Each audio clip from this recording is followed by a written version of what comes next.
Hi there, esteemed audience, and welcome to another episode of Middle Grade Ninja.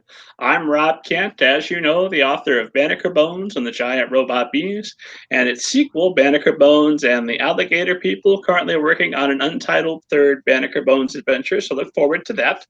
These are the stories of a middle grade detective partners. There is Banneker Bones and his cousin Ellicott Skullworth. They're riding on jetpacks to take on the giant robot bees. They've got fan boats in the sewers of Latimer City to take on the alligator people. It's Batman at age 11. If that sounds fun to you, you can check out Banneker Bones and the Giant Robot Bees as an ebook for free. It's free to download whenever you're watching or listening to this, wherever fine ebooks are sold. Also available as a paperback and an audiobook narrated by the exquisite David Radke. And then Banneker Bones and the Alligator People also available, but this one you got to pay money for. So check those out. Under the super secret pen name Robert Kent, I've written some horror novels for older readers, such as All Together Now, a Zombie Story, which is a young adult novel, and The Book of David. The Book of David is a 5-volume serial horror novel that I've just dropped, so we'll just leave it there on the floor. The first chapter of the Book of David by Robert Kent, not Rob Kent, is available to download as an ebook for free whenever you're watching or listening to this, whenever fine ebooks are sold.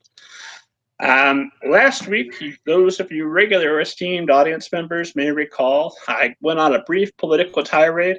I'm not going to do that again. I didn't like doing that. This isn't a political show, but as of tonight, which is June 19th, 2019, as we're recording this, impeachment inquiries have still not begun. So this week, I emailed all of my representatives.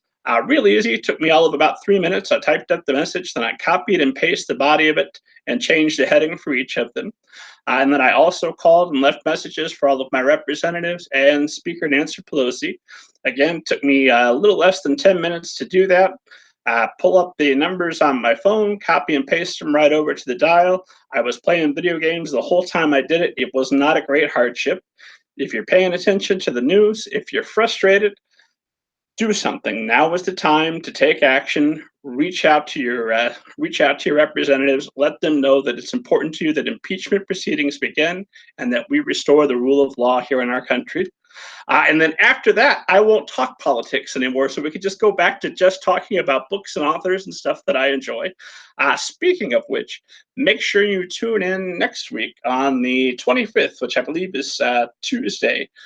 We will have editor Diana Pho here to chat with us, editor of, among other books, NORA Everlasting. Everlasting Nora. So that's going to be a good one. Everlasting Nora is a book by tonight's guest, Miranda Cruz, who I couldn't be more thrilled to welcome. Marie, how are you? Marie, did I lose you? Yes, sorry. Welcome to the show.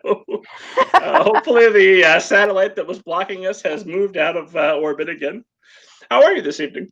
I'm very good. How are you? Doing well. I hope my connection sticks. I mean, it's been a little touch and go lately. My internet sometimes terrible.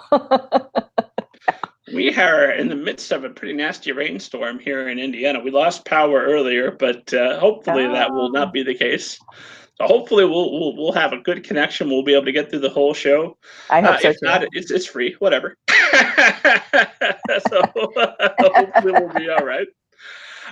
If you would, I am terrible about summarizing other people's books and other people's biographies. So if we could start, if you would just tell esteemed audience a little bit about yourself and your background.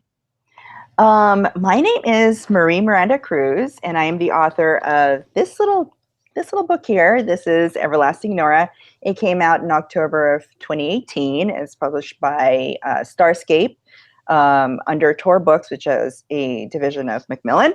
And it's received some very nice reviews. It's been received very well, in fact. It's received 2 stars, starred reviews, one from Kirkus and one from School Library Journal. As far as myself, I am not a full-time writer. I started writing only about 12 years ago. My current career is a cytogenetics technologist. So basically, I analyze chromosomes for a living, and I write whenever I can after that. What sounds like a very full plate that you have. What I can't even say the name of your profession. What does a what do you what is your title again, and what is it exactly that you're doing with chromosomes? Okay, so I am a cytogenetics technologist. So cytogenetics is a very new laboratory science in the medical field. And what we do is we study the chromosomes for particular mutations. It started out for what do you call it? For helping people understand if they were born with particular anomalies. So studying the chromosomes helped us define, helped medical help physicians basically define or put a name to certain, physical, certain, I guess, birth defects is what I should say.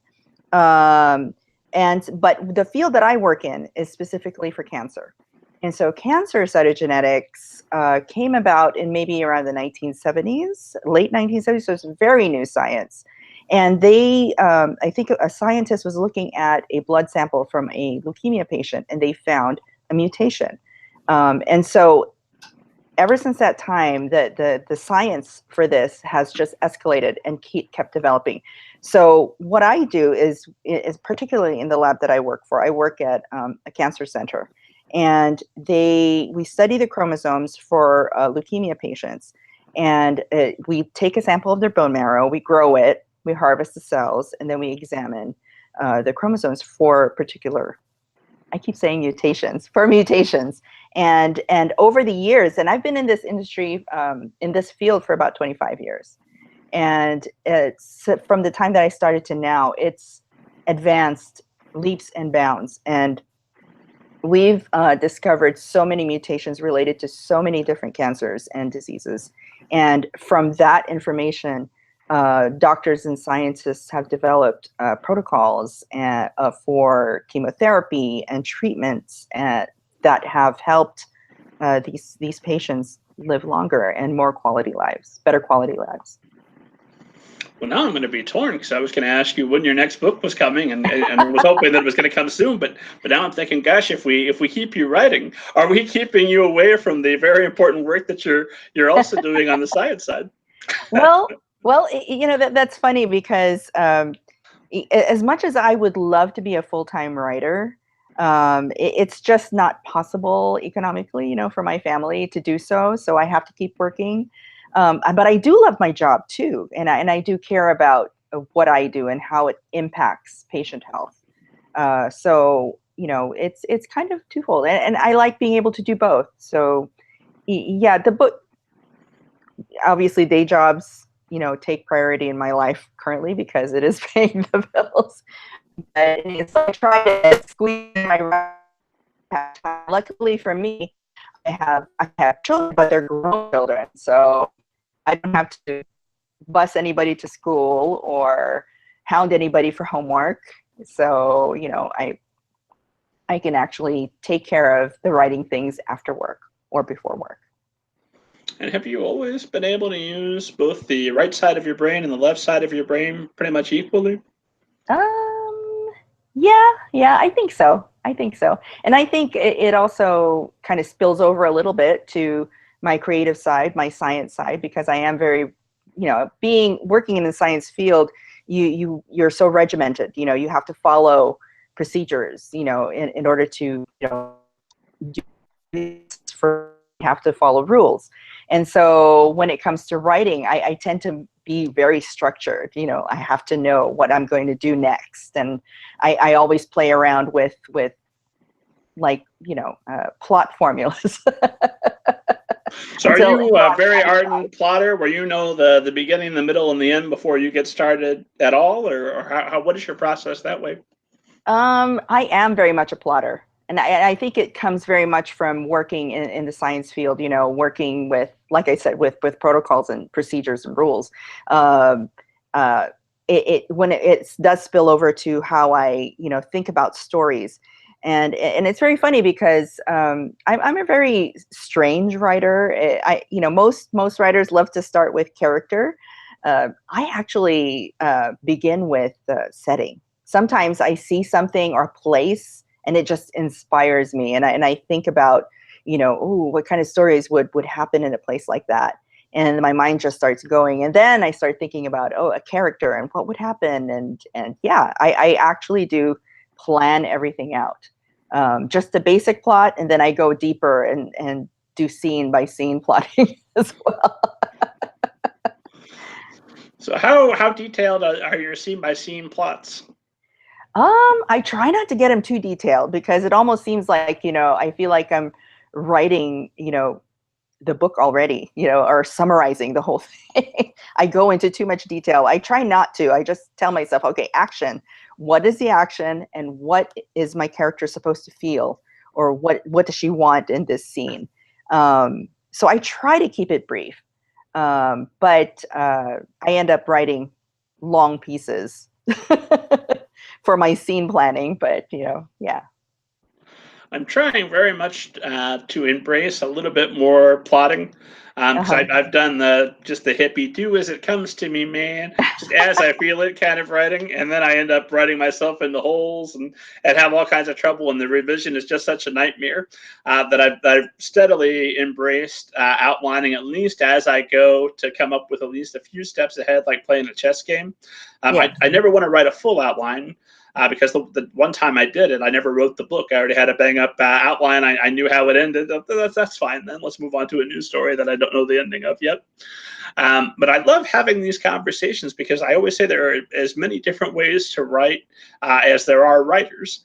And so for folks that listen to the show, they may hear an author that they really like say, I never plot. It's the worst thing you could do. And then they'll despair and like, why can't I be as good as my favorite author who doesn't do it this way? And then they'll hear you and they'll say, oh, well, if the author of Everlasting Nora plots specifically that I must be doing something right, I'll be okay.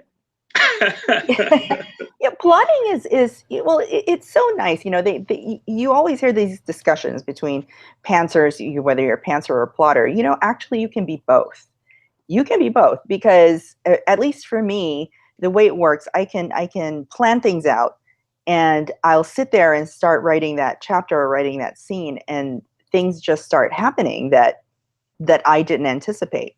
Conversations start happening, or my characters start moving in a different direction, or they do things that are completely unexpected, and I end up revising my outline so many times. After I write that, I go, oh yeah, I need to do that. So I go back and I change something in the previous scene to kind of accommodate this new direction that I'm going in. So I really think that it's a combination of both. At least for me, that's been my experience for sure.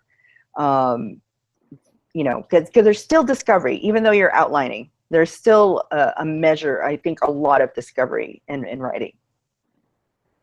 Good. And then when you have that detailed outline, I assume that makes writing that dreaded synopsis a little bit easier later, and also being able to talk exactly about what your book is about. Synopsis writing is still hard, no matter what. There is no hope. Oh yeah, it is really, really tough especially once you've completed the book. Just condensing everything into a single page. Is tough. Is very tough because you want to be able to say everything. Of course. That's why you wrote a whole book. If you could have done all of this on a page, you would have done it, right? This is so. Well, let's start there. I have a bunch of questions for you about your background, but let's pursue this idea of starting with setting just a little bit, because I want to talk a lot about Everlasting Nora. But I know that you had said that it was. I'm trying to remember the exact holiday that you were at where you saw a cemetery and it gave you the idea to start All Saints Day, right? You were in the Philippines and you saw All Saints Day, and that kind of gave you the initial seed of the idea for Nora Everlasting. Do I have that kind of in the ballpark right? That's true. That was the initial inspiration. I started out, actually, in my writing career, I started out writing picture books. I'm not one of those writers that grew up wanting to be a writer. I did writing, as a child. I wrote in my diaries. I did school projects and things like that. But I never imagined myself uh, as a writer. And I think it's a cultural thing, because when I was growing up, what you wanted to be, your folks around you would say, you're going to be either a doctor, a nurse, a lawyer, an engineer. Those are the accepted careers, basically. To be an artist or to be a writer wasn't something that was, looked upon as a possibility, for me when I was growing up. So I didn't grow up wanting to be a writer.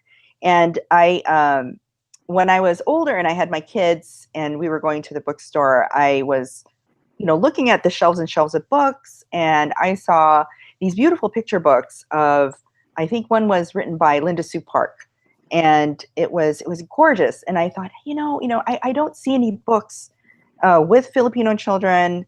I don't see books with Filipino culture or stories that came from the Philippines. And I thought to myself, there really should be books for, Filipino American kids and for all American kids, because they're going to have Filipino friends, to get to know them as people, to know where they are from, and to understand them a little bit better. And so that's how I started out. So I had this great, so I was writing picture books. I had this great idea that about these, pair of brothers that would on the night of All Saints Day, because in the Philippines, All Saints Day, we would go to the cemeteries at night. And that sort of freaked me out, because when I first moved to the Philippines, it was right before Halloween. And I was really bummed that we weren't going to be, they didn't celebrate Halloween in 1977. That kind of tells you how old I am. Yeah, and so I was really bummed, back in 1977 when we moved to the Philippines, that they didn't have Halloween.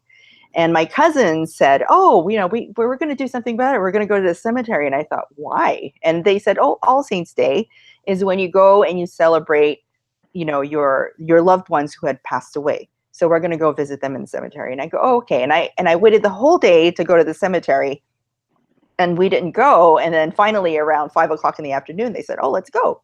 I go, "Oh, but it's going to be dark soon." I said, "Yeah, that's when we all visit." And so, but the cemetery wasn't, you'd imagine it was scary, a place that was scary looking, or dark, especially at night. It wasn't. It was actually something of a festival. And the way we celebrate it in the Philippines is very much how Dia de los Muertos is celebrated in Mexico. We have candles, the tombs. The cemeteries in the Philippines are above ground, so what you see are like sarcophagus. They're above ground tombs. There are places that have the traditional type of cemeteries where it's just green grass and everyone is buried underground. Over there, they're all buried in these, above ground tombs. So the whole place is just cement blocks. That's all you see, really. And on the night of All Saints Day, it is alive. I mean, there's lots of people. There are, all the candles are burning, in front of the tombs. People are sitting there with their snacks. There are actually food vendors going up and down the streets of the cemetery selling their wares. So it was very festive.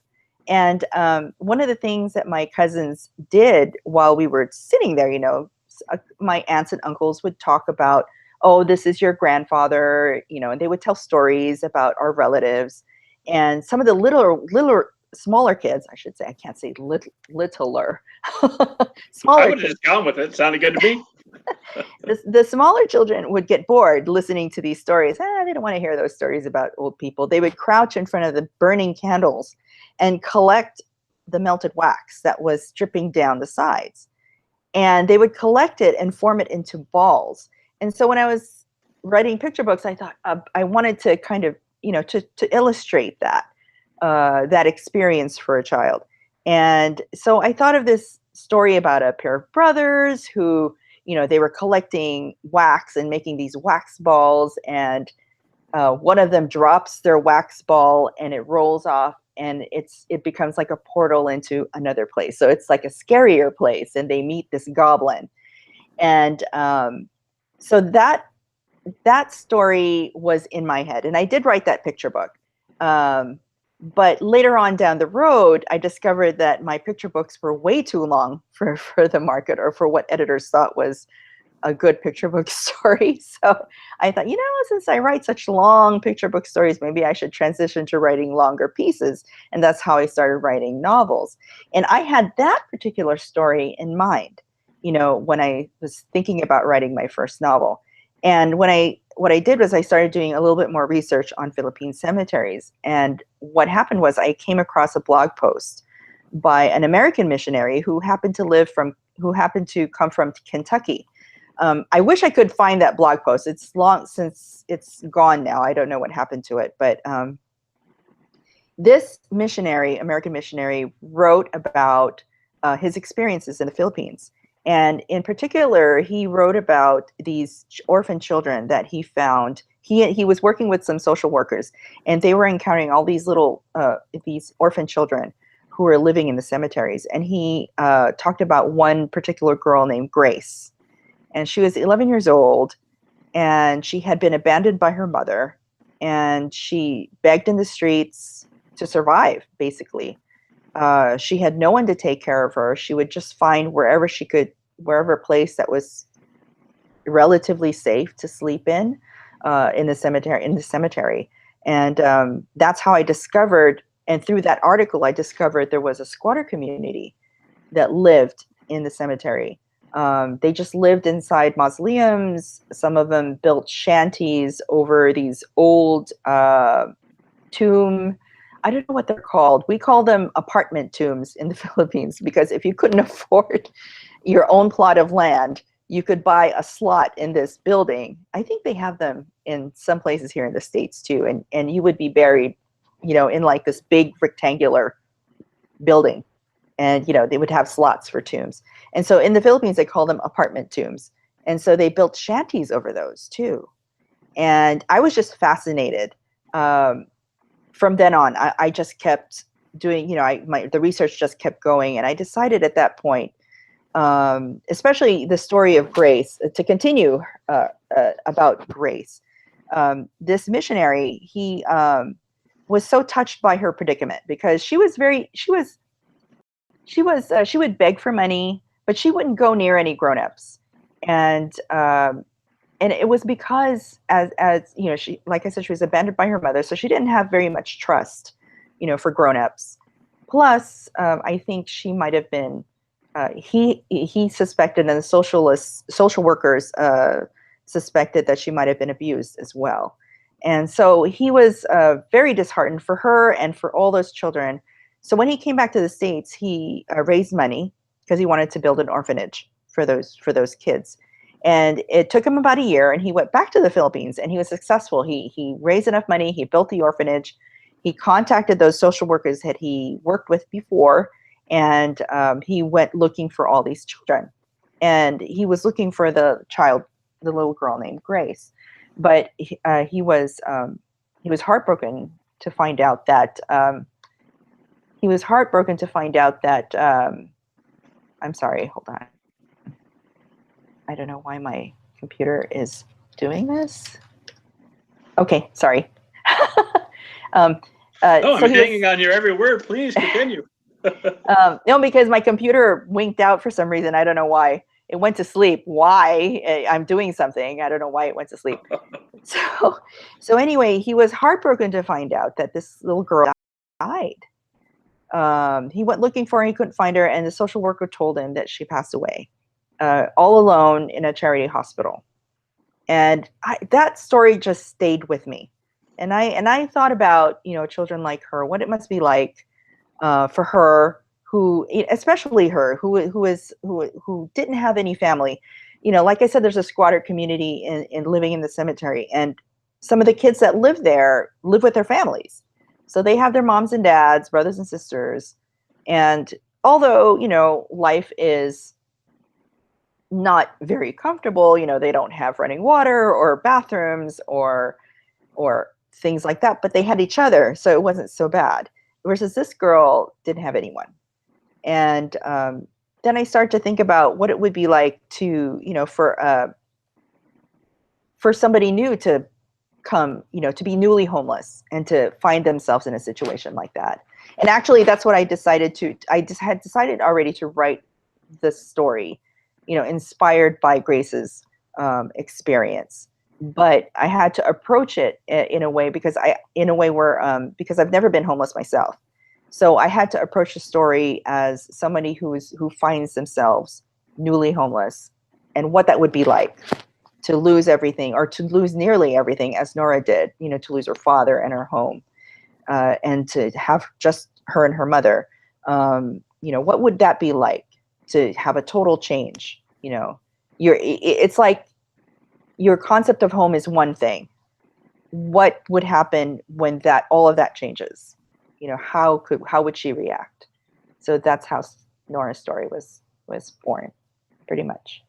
So what kind of research are you doing at that point? Or did you go out and find a mausoleum to spend the night in? Or were you talking with people? What kind of research did you do to get up and running? I have to admit, a lot of my research was over the internet. I did live in the Philippines, like I said, starting from 1977. I was 12 at the time when I moved there. My dad was in the United States Navy, so we lived here in the States. We went back and forth between the Philippines and the United States.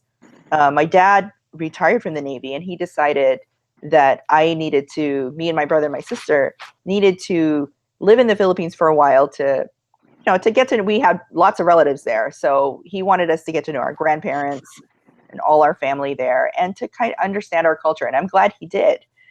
So I spent high school and college there. And so a lot of my research, visual research, was on the internet. There were articles, interviews made with people who lived there. So there was a lot of that. I used a lot of that. And of course, my own memories of what it's like to be in, to go to those cemeteries, just to visit them. Also, with regards to poverty, I wouldn't say I wasn't wealthy. My family was not wealthy. My family was solidly middle class in the Philippines, and I actually had, I have relatives who are poor. So getting to, and like I said, I have a huge family. So variety of economic standing, and so I get to visit their homes. I get to see what it's like for them, to live without running water, to not have,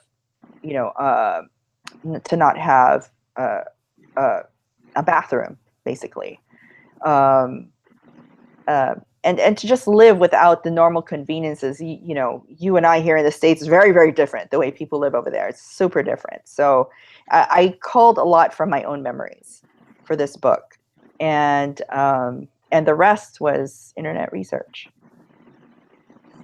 Thank goodness for the internet.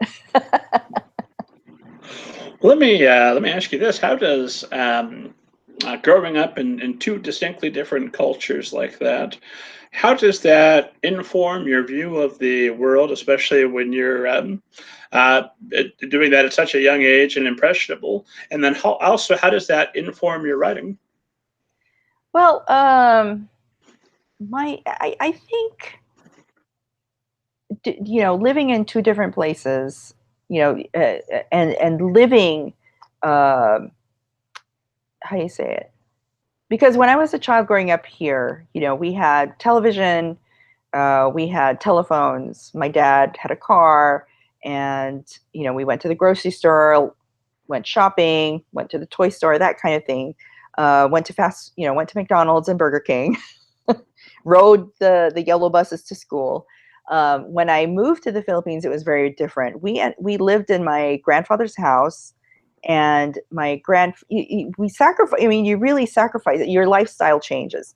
So I guess, in a sense, I just simply learned a lot how different people live. That it isn't all just one neat little, way of living. In the Philippines, I had to walk to a lot of different places. We used public transportation. My dad didn't buy a car until I was in college. And at that, he didn't even drive it a lot, because gas is expensive. And because public transportation is so easy find. Basically what we did was we walked to the corner of our street and we waited for jeepneys. Have you ever seen a jeepney? This is our form of transportation. We have buses, jeepneys, and what we call tricycles, which is a motorcycle with a cab. And you could hire one of those. You could flag one of those down like a taxi in a way. I've seen one, but only because I looked one up as I was reading your book. So you could flag those down, and you just tell them where you want to go, and they take you right to the door. Versus jeepneys, they run a particular route like a bus. The difference is it looks like one of those renegade Jeeps, but they're extended. So it can seat maybe 20 people, sometimes 15 to 20 people. So yeah, I guess it informed it growing up like that, experiencing all those things, just broadened my view, I think, of how people live, and respecting that, respecting that the struggles that people have when they don't have all the conveniences available to them, how they can make do, and how, I mean, they could definitely wish for things to be better. Who doesn't, right? But they make do. And I think that's the core of, I think, how I view the world. That I find it interesting. I find it interesting how people, different ways people learn how to cope with whatever's available to them and the life that they live. So I think for me, it just makes me interested in many other cultures, seeing my own culture and how people live there, being very American and, living here and the lifestyle here, and makes me curious for how other people live in other countries. And in terms of how it informs my writing, for this particular book, it certainly helped me, my experiences living over there. But it also, I think, helps me want to branch out. And I remember when I said earlier that setting inspires me. Mm-hmm. That's why, sometimes, I love watching like National Geographic, Discovery Channel, and I've always had an interest in anthropology. And so I love looking at the different, cultures of the world and studying their society and studying how the family dynamics work. And so that, in turn, as far as how it informs my writing, it basically just inspires me to look deeper into how different it could be, because even within, let's say, an American society, you have many people of many different backgrounds, right? And that the family dynamics could be very different from one family to another. It may not be. So, and even within people who have an otherwise very similar background. Yeah, very similar, but they could live in exactly the same town, but the family dynamics, depending on, how, who their ancestors were, or, where they came from, if they weren't born in that city, right, could inform how they live. So, yeah, essentially, I think, my experiences living in two different countries helps me broaden my understanding of how people live, and made me curious about, other, how people live. Does that make sense to you? It absolutely makes sense to me. Once in a while, when I get to feel a little bit bummed out about life in the old U.S. of A., doesn't happen very often. I'm very grateful for all the wonderful things I have. In fact, those of you watching on YouTube, just behold the amazing Batman figures. What a time to be alive. But I will read history. I'll read about folks in other countries. I will seek out books, and that never fails to make me far more grateful for what I have. I did a whole section on Roman history and the Colosseum, and I found out that they were doing executions. If you wanted to be an executioner, you'd work your way up by doing kind of like amateur hour or open mic night, but for executions outside the Colosseum. And so you'd have somebody out there taking requests for the people, the passersby on their way to the main show while they're executing some poor slob. And I read that, I was like, you know what? America's not that bad. We're doing okay. We're missing that today. That's true, and it's so funny.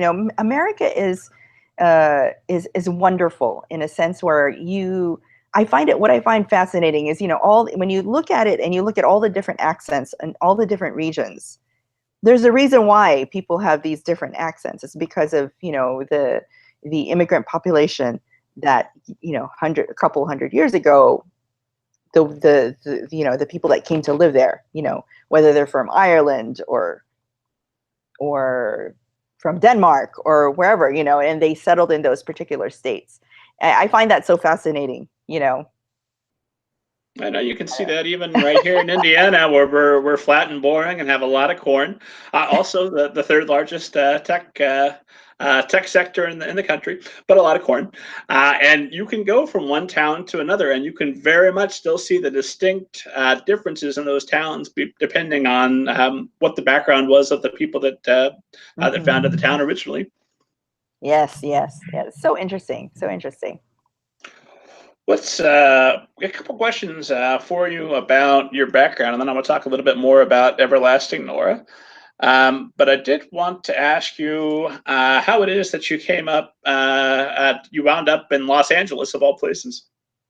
Well, let's see. Like I said earlier, I went to high school and college in the Philippines. My dad was retired from the Navy. He spent 8 years playing tennis every single day. And so that was great for him.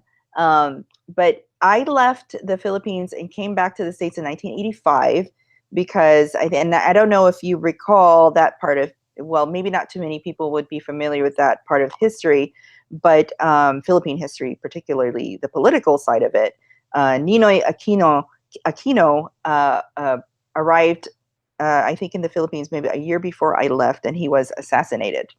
And so there was a huge investigation regarding his assassination, and the political climate against President Marcos at the time was reaching a level that was starting to frighten my dad. And he thought, because my mom, we were all American citizens except my mom. And so he was afraid that if Marcos and his cronies would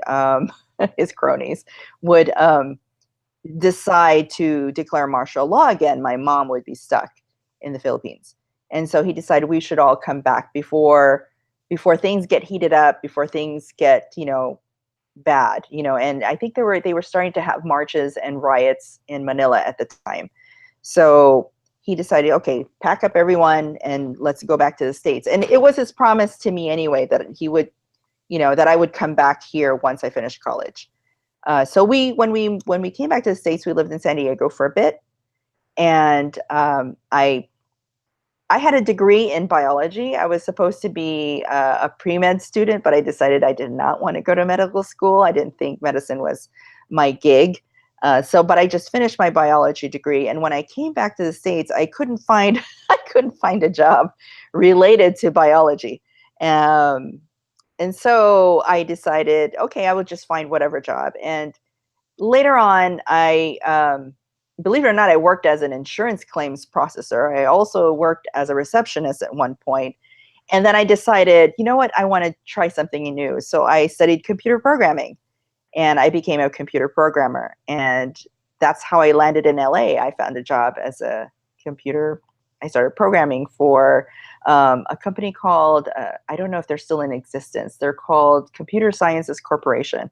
So I worked for their branch in Eagle Rock, the city of Eagle Rock in Los Angeles. And so that's how I ended up in LA, and I'm still here. So you've got all kinds of knowledge about lots of different fields, so that when you're ready, you can write books about all kinds of disparate subjects. Well, it's been sort of my dream to write science fiction one of these days. And in fact, people kind of tease me, since I'm in the genetics field. They ask me, "Oh, you're going to write something about genetics?" I go, "I want to," but that's not the stories that are coming out of me right now. A lot of the stories coming out are more contemporary and realistic fiction. And I love stories about family, which is why I love middle grade. But if they had a genetic accident that gave some of them superpowers, I mean, that would still be about family, but they're there. That could be in my future. And then, what Not a are radioactive spider, but a radioactive something else. yeah, no, radioactive mosquito, very different. What what are some of the books that you read getting as you were transitioning toward writing a middle grade novel? Because I know you started off looking at picture books and then you wanted to write something longer. Were there some books that you read that inspired you and that have influenced your work?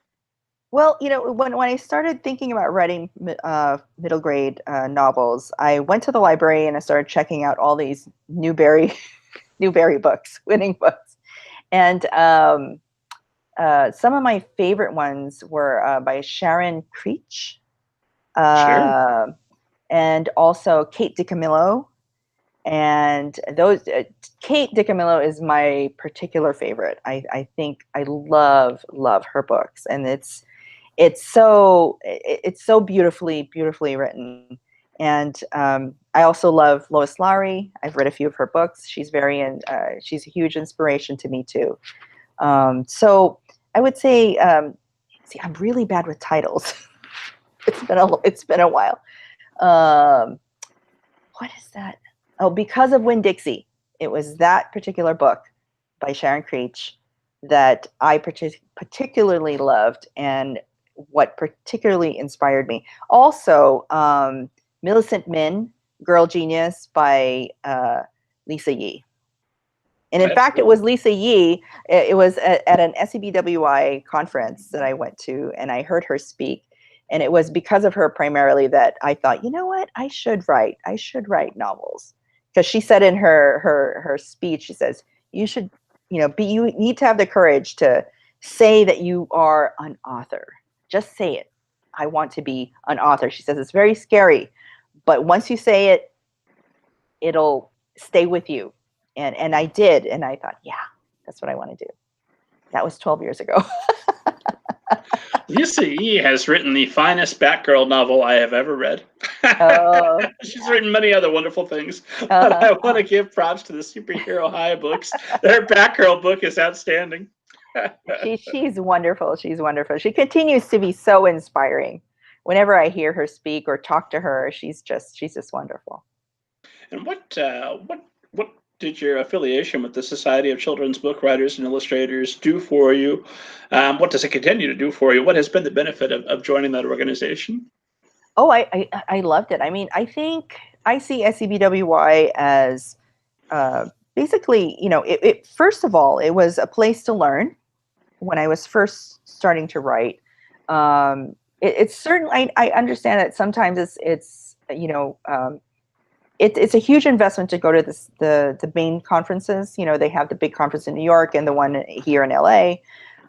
It's a huge investment, but it's so good. They have so many great speakers, so many great authors. The what do they call those? The big speeches. What do you call those? But anyway, the whole conference is great. They have all those little workshops too, where they have agents, editors, teach you about the industry. But there's also SEBWI also provides smaller conferences, which are more affordable. And it's those little conferences that I really took advantage of. And, they had Writers Day, Editors Day, Agents Day, those in different counties. Here in LA, we have our LA group. We have I think 3 or 4 groups just in Southern California alone. And each of those groups are very active in organizing day conferences, 1-day conferences. And I have to say, it's always been a source of, for one thing, a source of inspiration. To go to a place where it's where you're with people who are like you, who love writing, who are, either, at your same stage, just beginning or struggling to find an agent, or whichever level you're at, whichever part of the journey you're at, you're going to find somebody at these conferences who will be just like you. And they were so useful in helping me understand the dynamics of the industry, how to go about, querying, all those little steps you can find, at these conferences and on their website. They have so many resources, and it's been a big help to me these last few years. If I need like encouragement before I published my book, before I published my book, even when I was agented, sometimes you feel a little low, and you need to be around your people, your posse, and so that's A what I writer do. feeling low. I don't think I've heard of that before. You just get that feeling where, oh, especially if you're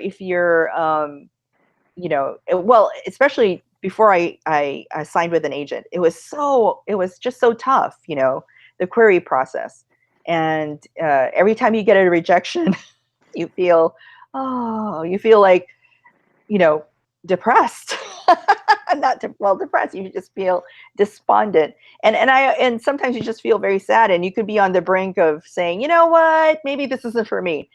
And then I tell myself, okay, I'm going to go to one of these conferences. Something will come up and say, oh yeah, I'm going to go to that conference. And because this author that I admire so much is going to be there, and she's going to be speaking. And I just get such renewed energy, listening to them speak, getting to meet them, getting to chat with them, and just being around people I know. And what's so great, going to conferences over the years, you see some of the same people. So you develop these friendships and these connections, and it's just, every time I go to a conference, it's a reunion. I see so many old friends. Hey, how you doing? How's the writing going? How's this? And it's just great. I think it's just great. It's good for the writer spirit, for sure.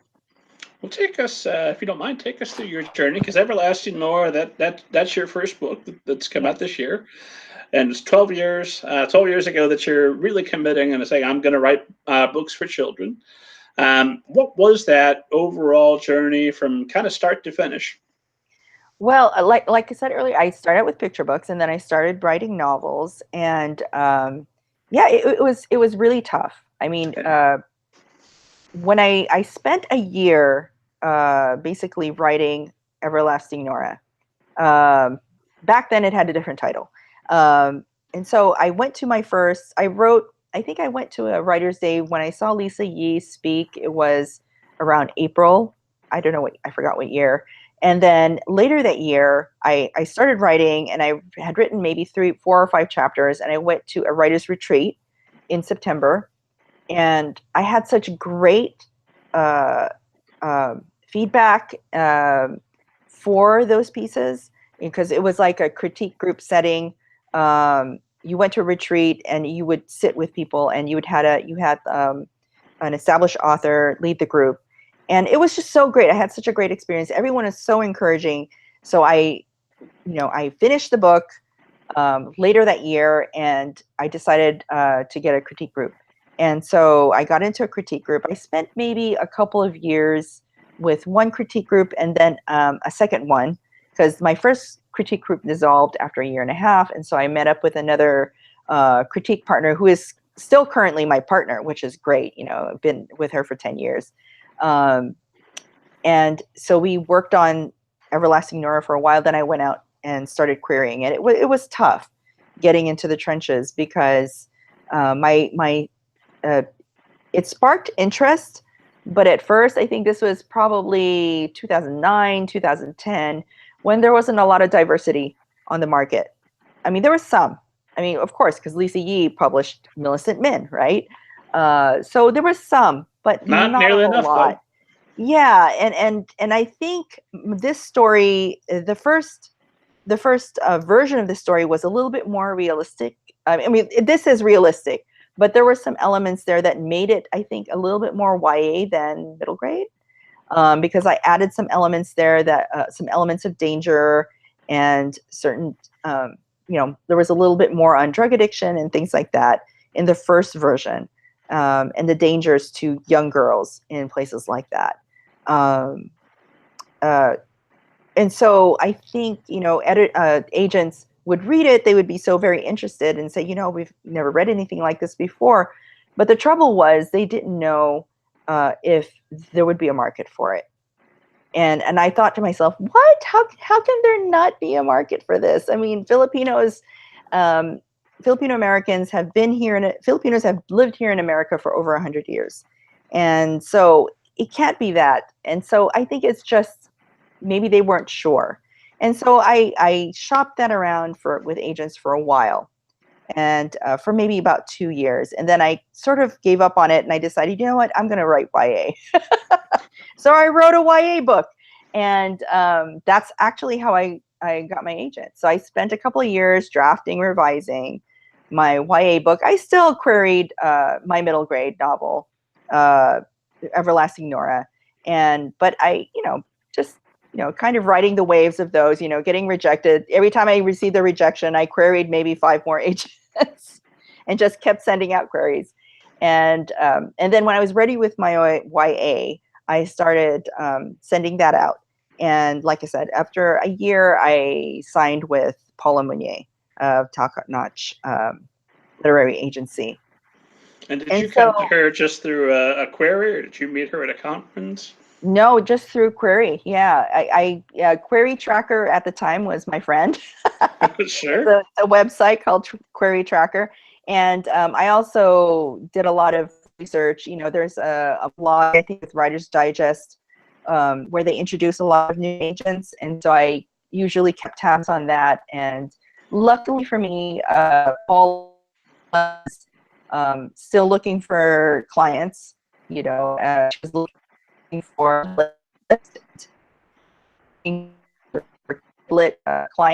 clientele. And so when she read my book, she was very interested in the YA book. And that one was just a story. That one was a paranormal book. It was about a girl who's a psychic, and she uses her psychic abilities to search for her missing friend. And so when we worked on that a little bit, and then we started shopping that around to editors. But unfortunately, this is 2012. The climate was sort of, we have a lot right now. We have a lot of paranormal books, so it didn't quite work out for the YA novel. And so I told my agent about my middle grade. And so she said, yeah, send it to me. And she loved it. We worked on it a little bit, and then she started sending that out. And then she met, I believe she met Diana Pho at BA, and that's where she pitched the book to Diana, and the story goes from there. We're going to chat, of course, with Diana next week. So a question I want to make sure that I ask you this week, and then I'm going to ask her next week the inverse, which is, what is it like to work with Miranda Cruz? But since I'm talking with you, what was that experience like of working with Diana Pho and of having an editor touch your baby and maybe make some changes along the way? I have to be perfectly honest with you, Rob.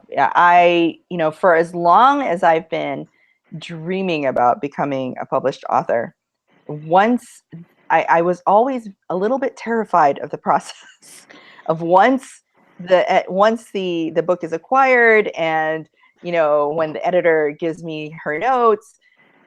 That moment was terrifying for me because I wasn't sure. I thought, oh my gosh, will I be able to pull it off? Will I be able to take those notes and revise and to create, re-massage this piece into something my editor, it all would love, even more than initially, when she bought the book, because of course, editors have their own, I think, vision for their ideas of how we can make the book better, right?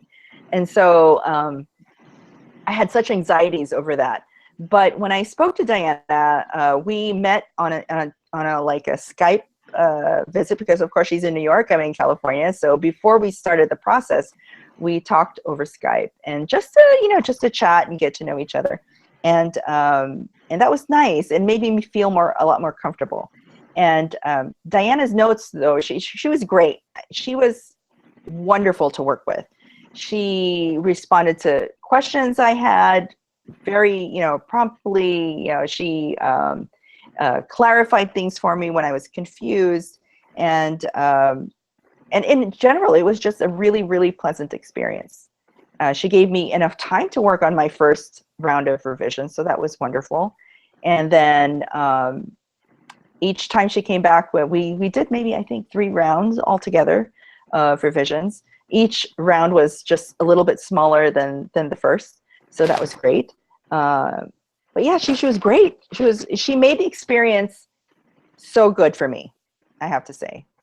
It was great. She just took all those fears I had and chopped them down. And she just told me, you can do this. I believe it. Just take your time. I'm open to any questions. I'm available for you. And so, yeah. So she was awesome. I couldn't have dreamed of a better editor for myself, for this book, for me, for it being my first experience. She was wonderful. So there's no headbutting. It was all, well, that's a great idea. That will make the book better. Let me follow your vision and let's improve this thing. Well, we did have some discussions. Like I think during the second round, I did have to call her because email wasn't enough. So I asked her for a phone call if we could talk, and she was open to that. And it wasn't necessarily like headbutting or disagreeing. It was just more like trying to explain to her the direction I wanted to go in, and to see if she was okay with it. Because I believe, the editor can give you her ideas or his ideas of.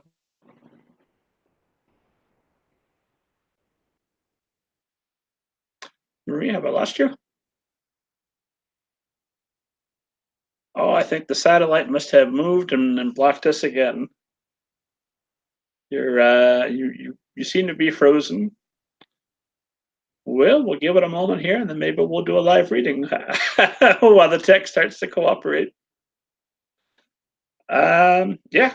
Okay, let's do a live reading. What the heck? Let's do All Together Now, a Zombie Story. We haven't done that one before. Marie, are you back? Maybe? Hello? Can you Yes. hear me? Oh, good. Okay. No live reading tonight, esteemed audience. We're good. I was got a comment. I met Diana. She came here to Indianapolis for MoCon. Maurice Broadus always finds the best people for his conference. So we were able to shake hands, and she was very pleasant. But of course, she wasn't editing my manuscript, so there wasn't that same feeling of anxiety on my end. So how?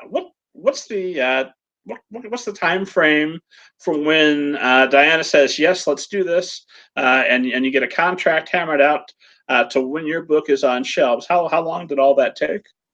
It took 2 years. I think that's the general timeline for most books that are published traditionally.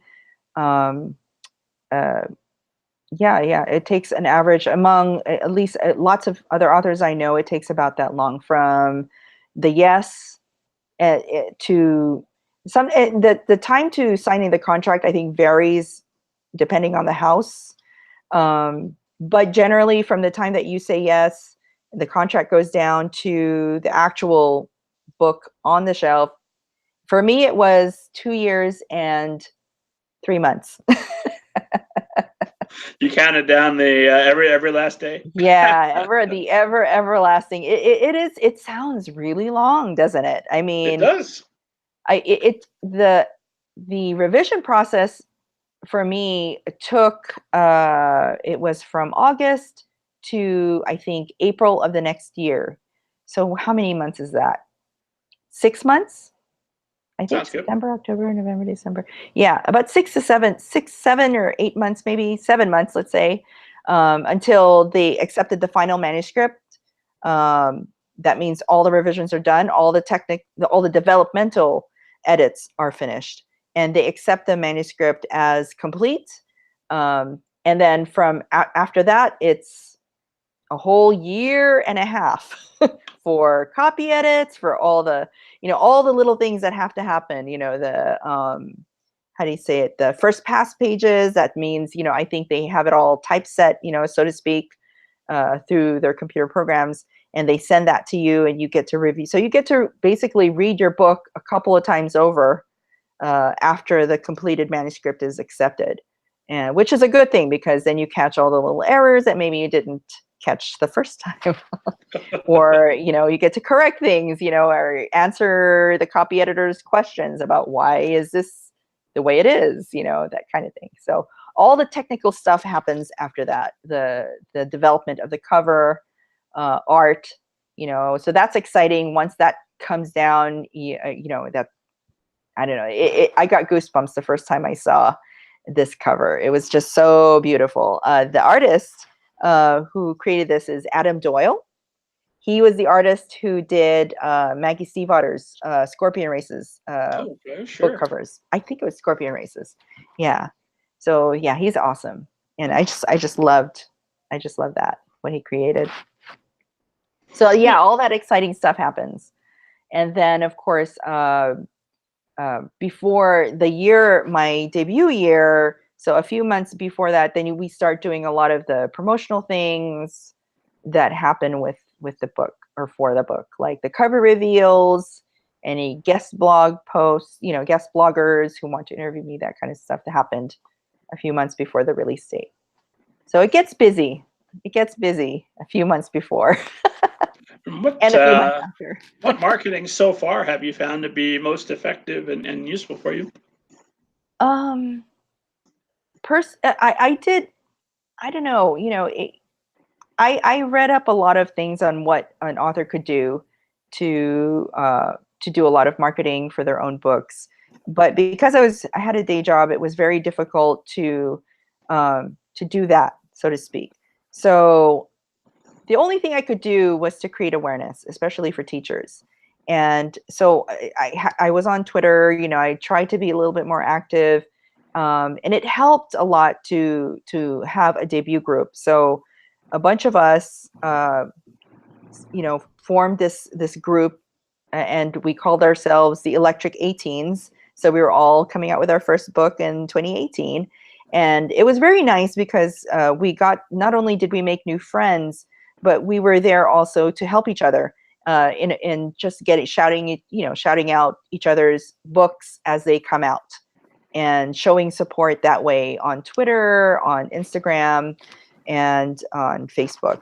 But mostly, I think the most effective was definitely on Twitter and Instagram. There's a lot of teachers, you'd be surprised, a lot of teachers are online, and there are a lot of groups of teachers that review middle grade and YA books, and they form their own little posses and their own little reading groups. They have their own little hashtags. So it's great to connect with them, because then we receive, usually we receive ARCs for our debut novels, and so I think I received my ARCs maybe a few months before, and a few of those reading groups who teachers who are reading requested copies to review, and that was great, because that was a good way to get the attention, especially among the school and library communities for my book, which is, middle grade that's the hugest, the most impactful market for middle grade is the school and library people. So that's pretty much what we did, just stay online, stay in touch with each other. One of the cool things I did, I'm not sure if it was I think it was the year before last. One of the cool things we did, a couple of middle grade authors thought of helping teachers who work in poor communities, who want to develop reading programs, summer reading programs for their students. They decided to have this campaign to have, to give away books to these teachers. And it was so heartwarming to participate in that, and to see so many other authors participate in this program. We would campaign on Twitter and show them a stack of books and say, have the teachers, follow us and retweet us, and we would do a raffle and give away these books.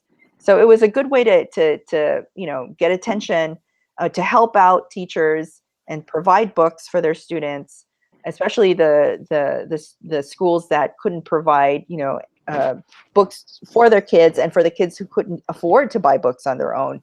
This was a really, really great program, and it was a great outreach in that sense, and it was also a good way for authors to connect with teachers. So you're connecting, you're getting your name out there, you're blowing up your Twitter followers, and you're doing good in the world. So everybody wins, right?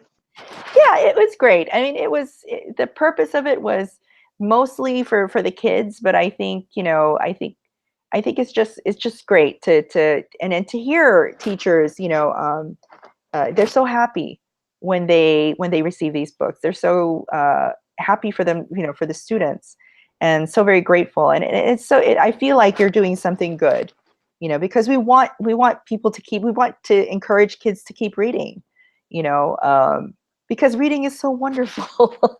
Stories are great. We need stories in our lives.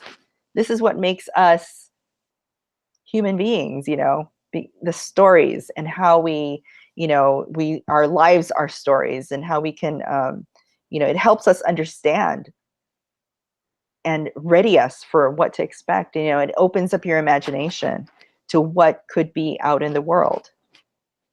Does that make sense to you? I wanna live amongst a more literate population. I feel my life will be better if I'm walking around by people that are more educated and more empathetic. Yeah. It is wonderful, especially in this day and age when, technology is so advanced. You have more and more kids who are, bound to iPads and phones and things like that. I get such a kick when I see kids with actual books, reading books. I have a story to tell you, Rob.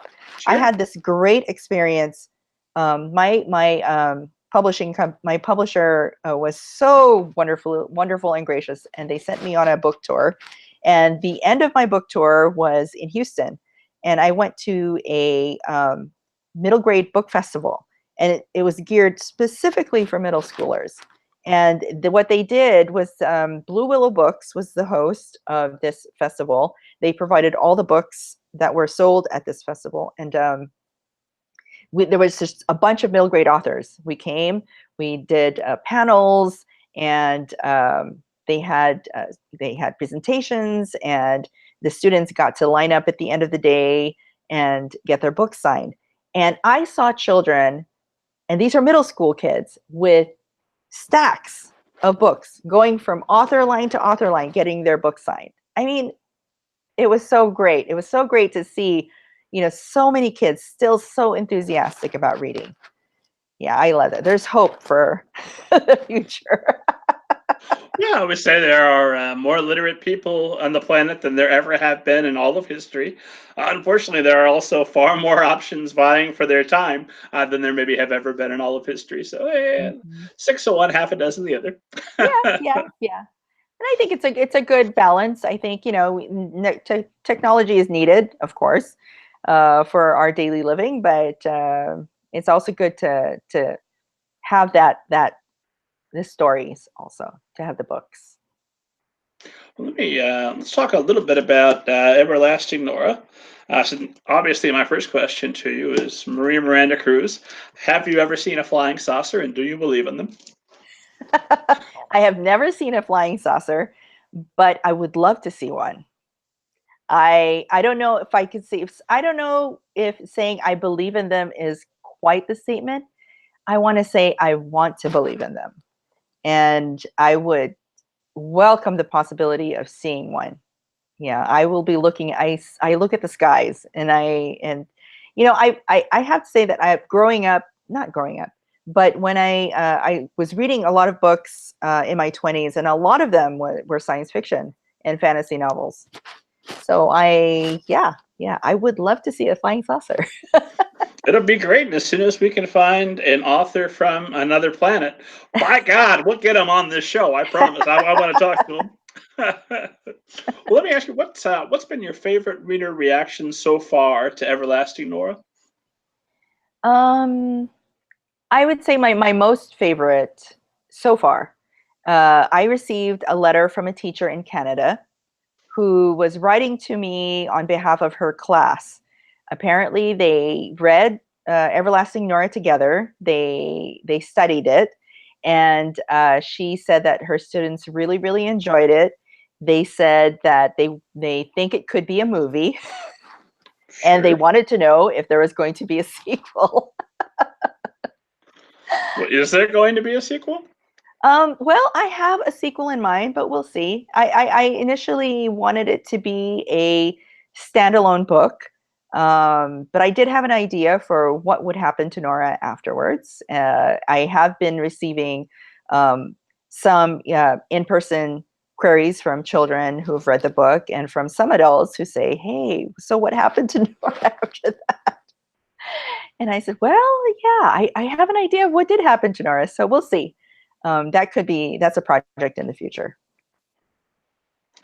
And then I know that you mentioned that you used, in addition to your critique group, you used sensitivity readers for the book. And so I'm always curious, what was your process for one finding sensitivity readers, and then how were you able to use their input to better shape the book?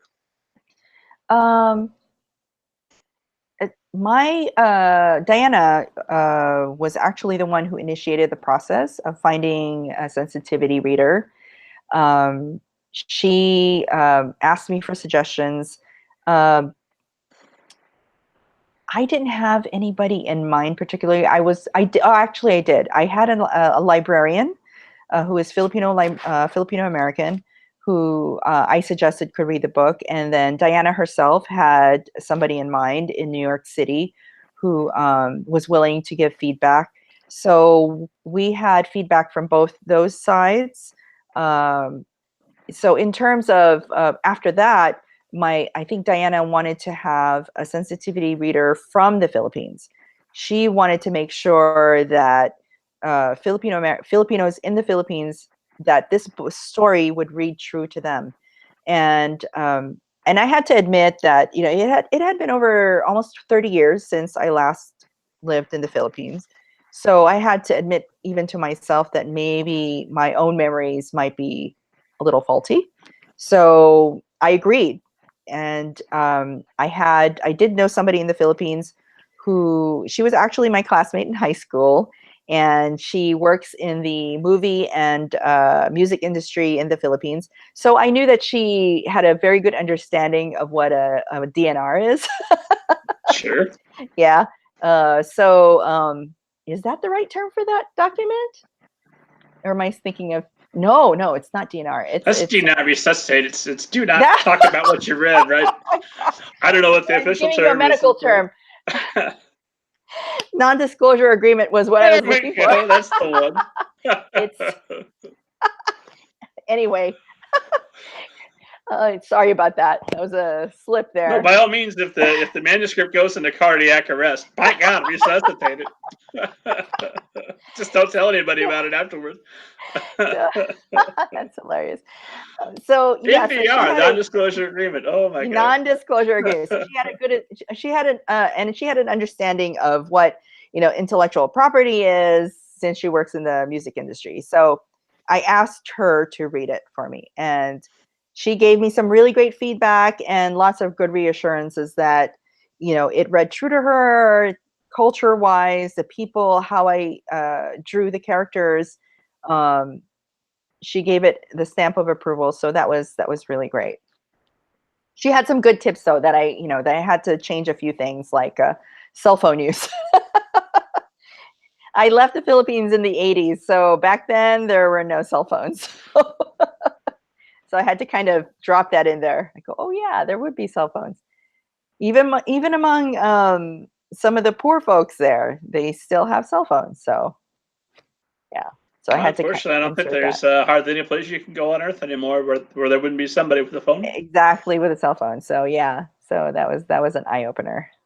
Yeah. So yeah, I know that some authors have, you know, depending on where they live or who they know, it can be difficult to find sensitivity readers. But I think there's a lot of good resources online to look for. You know, you can get in touch with people there, and if you have a wide group of friends, sometimes you can. Uh, you know, just put a shout out, you know, whether on what social media, you know, if you have a writing group there, if they know anybody who would read for you. But the key thing, I think, the important thing to think about when you're getting a sensitivity reader is that you have to listen to what they have to say, because I've heard of some instances where there's some pushback. You know, an author will have somebody read for them, um, you know, do a sensitivity read, but the author, you know, doesn't respond very well to the feedback. And so I think it's so key to, if you're going to do this, you're going to seek out somebody to read for you, to, you know, especially if you have people of color in your book, if you have a different culture, you're writing or referencing a different culture in a book, or a different, somebody who is from a different culture in your book, you have to really listen to the feedback from the sensitivity reader. I think that's the most important thing when you're looking to get one. You have to be prepared for the feedback and be prepared to listen. One of my favorite things on Twitter is when somebody will tweet out a page from a book of an author who clearly did not use the sensitivity reader. And it's just awful, and everybody gangs on and makes fun of it. And so it's one of my goals in life to never have a page of one of my books being tweeted about in that manner. If you think it's brilliant, by God, tweet that out, but don't don't come at me and say Rob Kent didn't nail the aspect of this. Let me ask you about NORA. Because you start with the setting, you've got kind of an idea, I assume, of what your plot's going to look at. So how did you come to decide that a 12-year-old girl is going to be the ideal protagonist for this story?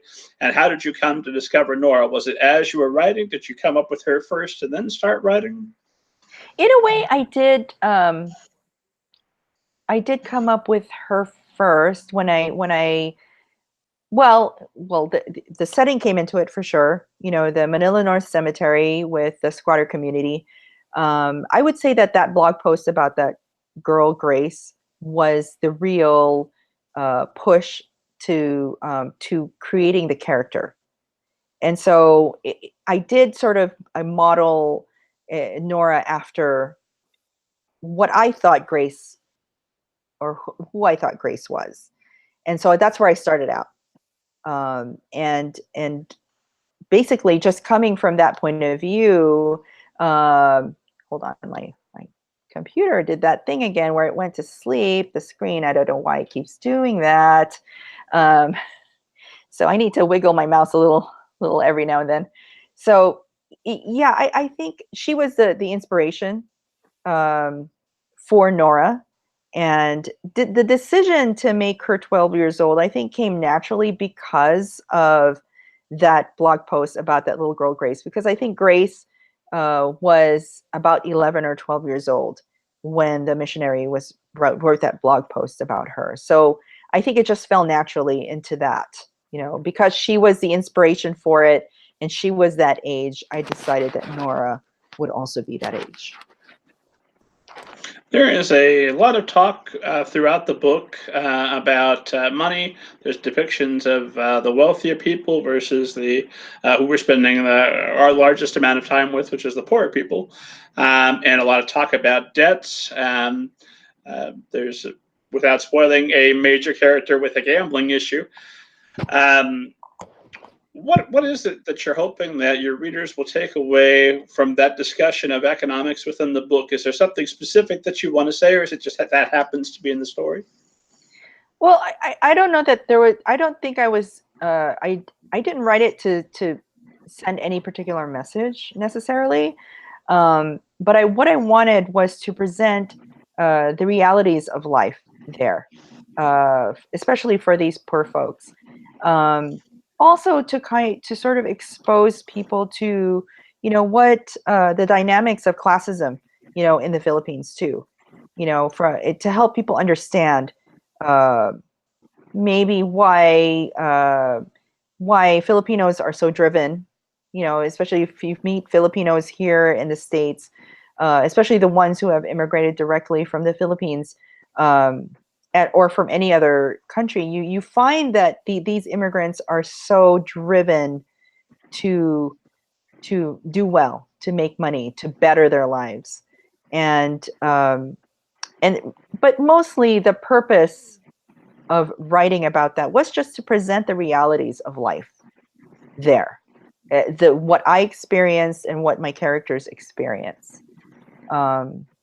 To just give everyone a taste of that, because I don't think there, as far as I know, there aren't very many stories. There might be a few now, but before, a few years ago, there weren't any stories at all about life in the Philippines. No one knew what it was like to live there and the sort of the problems that people face from day to day, or what the sort of prejudices they experience because of their lack of money. Or because they have a lot of money, there is such a distinction in the Philippines. I always consider myself, like I said, sort of solidly middle class, and there is a fair amount of people who would be considered middle class in the Philippines, and this would be the main workforce, who at least have their own homes, who can afford to put their kids through school and things like that. But there are so many people who live so well below the poverty line. And then you have all these people that live who are so very rich. Now you don't really see very many of those people in this story. You see mostly the people who live along that middle class line. And even then, there are distinct social prejudices, for people who are poor, as in, not to have any spoilers, but like with the family that Nora and her mother live with, her father's family, they have they experience very specific prejudices there while living there, because of who her mother was, right? To them, and not to spoil that part, but and so I just wanted to illustrate that and to show that, without it being how do you say it, without making it, I don't know what word to describe that. It's just, I just wanted to show what is life there. I think that was my main purpose in writing this story, just to illustrate what it's like. Does that make any sense? I feel like I'm rambling. Yeah, that makes 100% complete sense. And by the way, you absolutely accomplished that mission. By the time I finished Everlasting Nora, I had a much better understanding of what the life would be of a 12-year-old girl in the Philippines in this particular set of circumstances than I did before. I don't know that I'm the ideal reader that you had in mind when you wrote it, but by golly, you reached me. I found it quite brilliant. Yeah, it's funny because one of the things that, like I said, what pushed me to write this was because there is, in the arena of American publishing and in the books that are published here in the United States, there aren't very many books that have Filipino characters, or that have stories set in the Philippines. And that was my main goal, was to do that, was to show this life, to be published here, to share this culture with and I would say, yes, you are one of the ideal readers, because you don't, you could have friends who are Filipinos, and yet maybe not really understand some elements of the dynamics of their family life, or why they do certain things.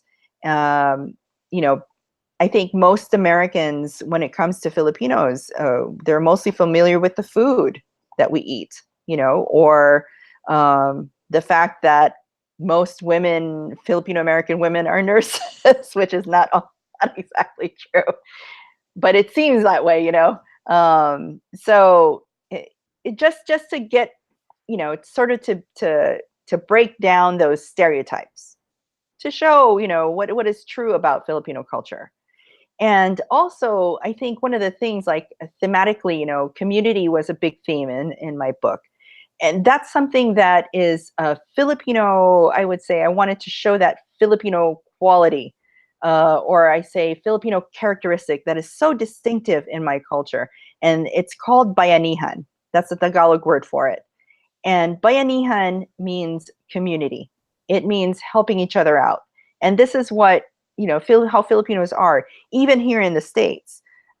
Just to illustrate that, there could be, like where I work in the hospital, there's another lab, and there's some Filipino women who work there, and a couple of Filipino men, and they gather at lunchtime and they bring food for each other. They share, they do things like that. It's something that people in the Philippines do as well. So yeah, so that was one of the main reasons why I wanted to. I had looking for a passage. I believe you described them, the squatters in the cemetery, as ants who protect each other in order to survive. Mm-hmm. About the same. Yeah, it's just like a community of ants, and I was thinking about that when I wrote the book, and when that line came up, and I thought that was true, because the ants work towards helping their community. The more they do, the stronger their community.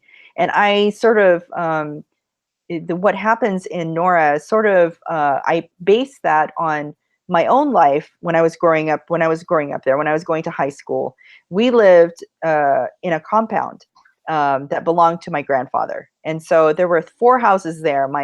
We lived in my grandfather's house because he had already passed away. But my mom's 2 sisters lived there and her brother. And so we did sort of the same thing right in there. My aunt helped my mom with the laundry. Back then we didn't have, and most people still don't have, washing machines.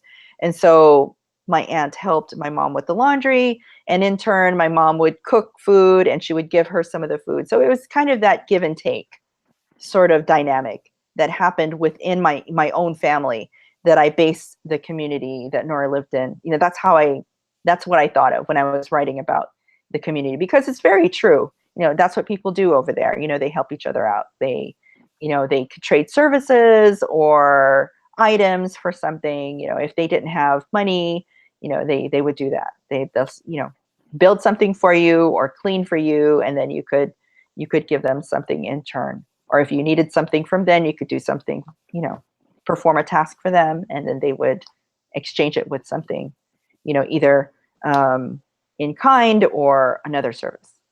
So that's what I based it on. From the outside looking in, and I'm an introvert, so I never want people that much in my business. But it does sound like a very satisfying and happy way to live, to have people to fight for, and to know there are people fighting for you on a daily basis. Yes. Yeah, it was really a lot of fun. When I was growing up in that compound, it was just my mom. It was great for my mom because she had a lot of support as far as help to do particular tasks. Like I said, whether it be shopping for groceries, going to market, helping somebody with the ironing, helping somebody with the cooking. So that was my mom's main thing, was cooking. So she did a lot of cooking for my aunts and my cousins and things like that. And the other aunt that lived there did the same thing. She did a lot of cooking. My mom was a bit nervous, the nervous type. She didn't like to go to the doctor. So my aunt did her a favor and took us to the doctor for her. So things like that. Yeah. So it was nice. It was a lot of fun. And plus it was great for my brother and my sister because I had a lot of cousins that lived there. And so they had ready playmates all the time. So it was just a fun, noisy little community. And that's sort of what I wanted to illustrate in this book as well.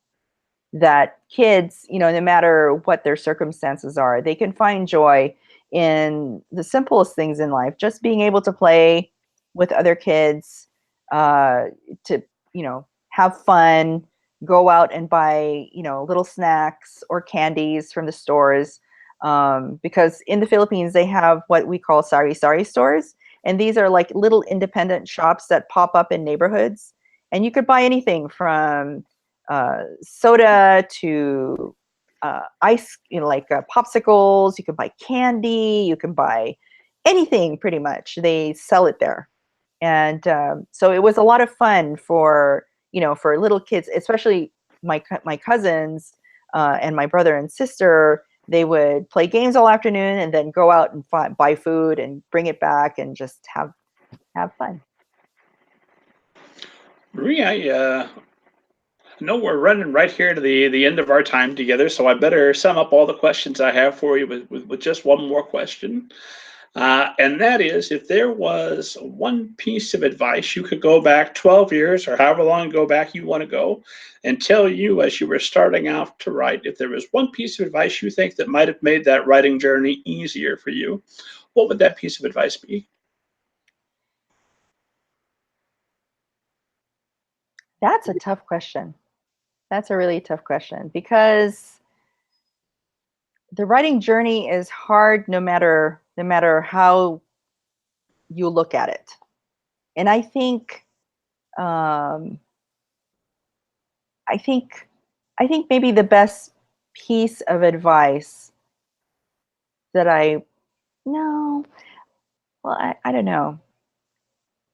I think my journey is the way it was. I mean, the my path is as it should be. You know, it was tough. Um, I don't know that there is any one piece of advice that I wish I received, because it all involves working really hard and being very patient, and you have to be that. And but I think if I was to give somebody a tip, you know, a good piece of advice is to find your community. And I think that would have been the best advice for me, especially early on my journey, to look for um, uh, your people, to look for a critique group, friends who could not only give you honest feedback, but who can also hold you up when you're ready to give up, and to keep you going, to keep encouraging you. I don't know. So find That's your that's community of ants within the writing community. exactly, there you go. To find your community of ants. I think, yeah, because that I think is so important, is to find your writing community, because it can be so tough. You know, writing is so solitary, and you're probably surrounded by people who don't understand what it is to write and to be creative, and to how hard it is to uh, make what you write make sense to other people. You know, it's so hard to get the words out, or it's so hard to take those words and massage it into something that makes sense. um, that you really need your community. You need that other person who is also writing the book, who's also going through those struggles, to help you.